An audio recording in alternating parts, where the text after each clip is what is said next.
And can Pretty you talk awesome. a little bit about that and some of the Yeah. data that you're pulling and how you're aggregating it and how you're kind of quantifying and creating insights out of that? Yeah. So basically what we're doing is we're going after just as much data as we can in a raw format, and try to do like historical time series and get all of that very raw, and some call it a data lake, right? So after that, then there's basically a bunch of different sort of opportunities there to take that data and, like you said, get insights from it.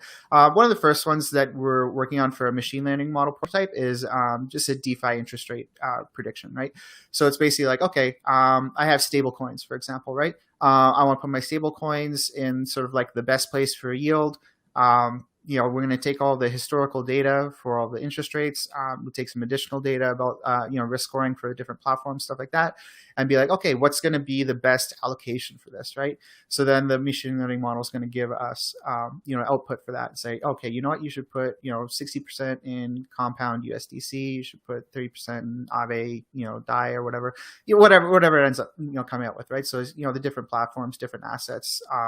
At this point, also, we're looking at different chains too. Also, Binance Smart Chain and Polygon on top of the Ethereum-based ones, right? So, splitting across all of those three. So that's sort of the first one. But I mean, these can have different objectives, and this ties into a concept that we have on chain called kTokens.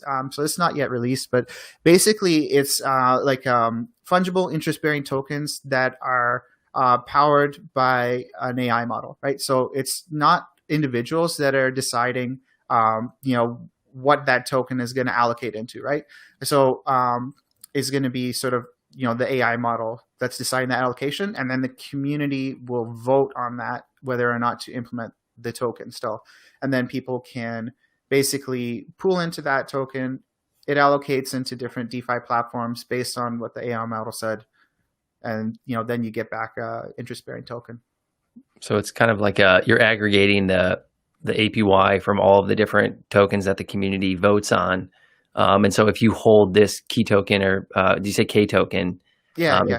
If you hold that, then you're just getting the kind of yield farming from all the different interest-bearing coins that the community has voted on.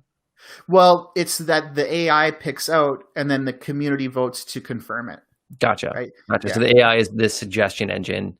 And then the Exactly. Yeah. community kind of does the final stamp of approval to say, yes, this gets included into the yield of you holding this K token. Yeah, exactly. Yeah. Super cool.